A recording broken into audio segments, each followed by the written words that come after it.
2 দিনে এটাকে নিশ্চিত করা হবে যাতে কোথায় কোথায় যাবেন। পরবর্তীতে নির্বাচন নিয়ে আলাদা ব্যস্ততা থাকবে। একই সাথে তার মা অসুস্থ, তিনি হাসপাতালে ভর্তি। সব কিছু মিলিয়ে তিনি কিভাবে এই ব্যালেন্সটা করেন সেটাও দেখার বিষয় হবে। খুব স্বাভাবিকভাবেই ধারণা করাই যায় যে প্রচণ্ড ব্যস্ততার মধ্যে দিয়ে সময়টা অতিবাহিত করবেন তিনি।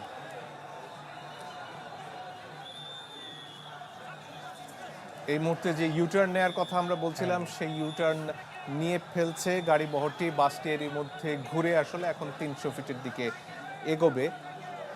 এখানেও আসলে রাস্তার এই পাশেও অসংখ্য মানুষ, এছাড়াও গণমাধ্যম কর্মীরাও আসলে যে যেভাবে পারছেন যত কাছ থেকে আসলে ছবি নেওয়া যায় সে চেষ্টাটা চালিয়ে যাচ্ছেন। এবং বিভিন্ন গণমাধ্যম আরও নানান প্রক্রিয়া ব্যবহার করে, ক্ষেত্র বিশেষে ড্রোন ব্যবহার করে ছবিগুলো দেখাবার চেষ্টা করছে। এবং এত প্রশস্ত সড়ক, মঞ্জুর খেয়াল করেন যে কতটা সরু হয়ে গেছে, কারণ বাকি যে অংশ আইন শৃঙ্খলা বাহিনীর সদস্যরা একটা অংশে যেমন জুড়ে রয়েছেন, আর বাকিটা জুড়ে রয়েছেন হচ্ছেন সাধারণ কর্মী বা অনুসারীরা। তারা একই সাথে সাথে বাসের সাথে সাথে হেঁটে এগোনোর চেষ্টা করছেন।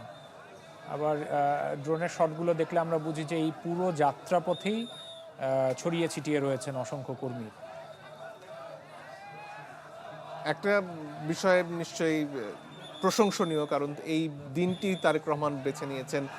আজকে সরকারি ছুটির দিন, আজকে পবিত্র বড়দিন, সেজন্য এই সুযোগে আসলে খ্রিস্টান ধর্মাবলম্বীদের বড়দিনের শুভেচ্ছাটাও জানিয়ে রাখা প্রয়োজন। এবং সেই কারণে বেশ 3 দিনের টানা ছুটি পড়ে রয়েছে, গেছে, ফলে শনি পড়লো সাথে। সাধারণত এই সময়ে অফিসগামী মানুষের একটা প্রচণ্ড ভিড় থাকে, ব্যস্ততা থাকে, সেটা এই যে একটা দীর্ঘ সপ্তাহান্ত সেটার কারণে থাকছে না।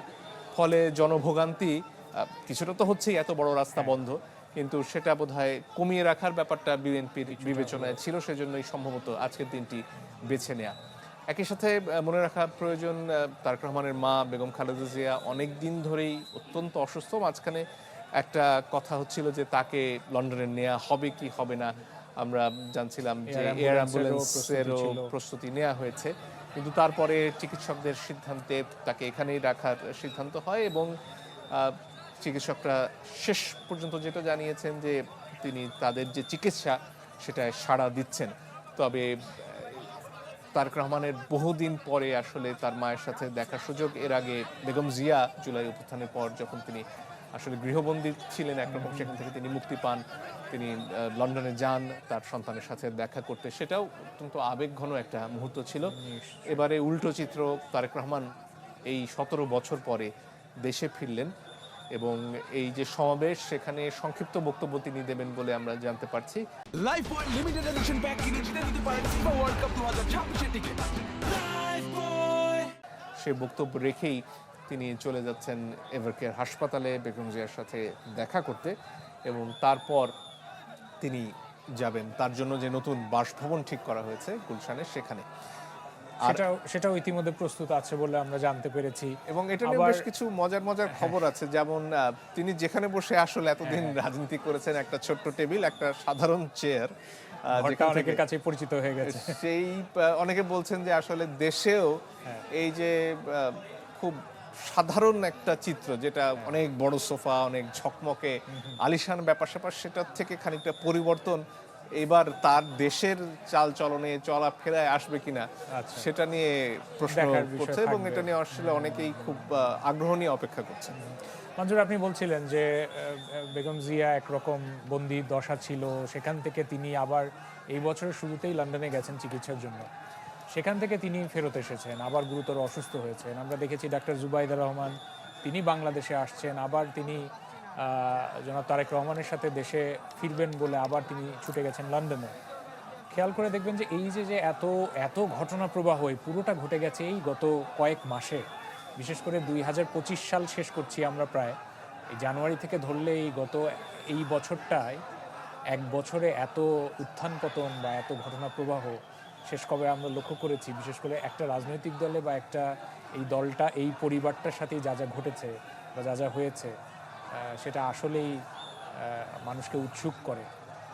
এবং তার জায়গা থেকে, ব্যক্তিগত জায়গা থেকে চিন্তা করলে দেখুন যে এই সময়ের মধ্যে তার ভাইয়ের তো মৃত্যু হয়েছে, এবং সে সময় তিনি দেশে আসতে পারেননি।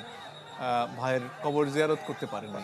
এই যে বেদনা, তার সাথে যে বিশাল দায়িত্ব নিয়ে আসলে তারেক রহমান দেশে আসছেন, কারণ বাংলাদেশের রাজনীতির একটা বড় অংশের নিয়ন্ত্রণ স্বাভাবিকভাবে এখন বিএনপির হাতে, এবং বাংলাদেশের রাজনীতি কেমন হবে, ভবিষ্যতে দেশ কিভাবে চলবে, সেটারও একটা বড় অংশের দায়িত্ব তারেক রহমানের ওপর।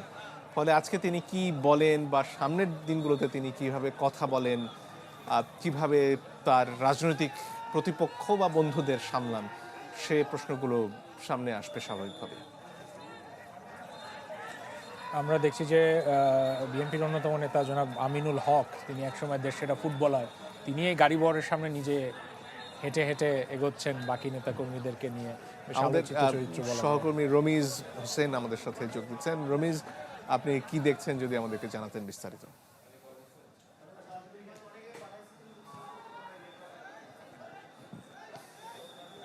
দর্শক, তারেক রহমান যে বাংলাদেশ জাতীয়তাবাদী দল বিএনপির, যাকে কাণ্ডারি বলা হয়, খালেদা জিয়ার এই অসুস্থতার সময়ে যখন এই রাজনৈতিক দলটির হাল ধরার কেউ নেই, ঠিক এই সময়টিতে তারেক রহমান, যিনি বাংলাদেশে এসেছেন, তার দলের নেতাকর্মীদেরকে তার হাত নেড়ে অভিবাদন জানাচ্ছেন। এবং তার নেতাকর্মীরা যারা সকাল থেকে অর্থাৎ ভোর থেকেই তারা কিন্তু এই যে তারা সড়কের সব পাশে দাঁড়িয়ে তারা অপেক্ষায় ছিলেন যে কখন তাদের প্রিয় নেতা তিনি আসবেন এবং তাদের অভিবাদন তিনি গ্রহণ করবেন। এবং তারা এক নজর যেই নেতাকে তারা 17 বছর যারা দেখতে পারেনি, এর মধ্যে অনেকেই আছেন যারা বিএনপি রাজনীতি এবং বিশেষ করে তার যে অঙ্গ সংগঠনগুলো রয়েছে, ছাত্রদল, যুবদল এবং অন্য যে সমস্ত রাজনৈতিক দলগুলো রয়েছে, তার সাথে যখন তারা যুক্ত হয়েছেন তখন তারা শুধুমাত্র তারেক রহমানকে বিভিন্ন অনলাইন মাধ্যমে, বিভিন্ন ছবি, বিভিন্ন ভিডিওতে দেখেছেন, কিন্তু সরাসরি তারেক রহমানকে তারা কখনোই দেখেনি। এই যেই প্রেক্ষাপট,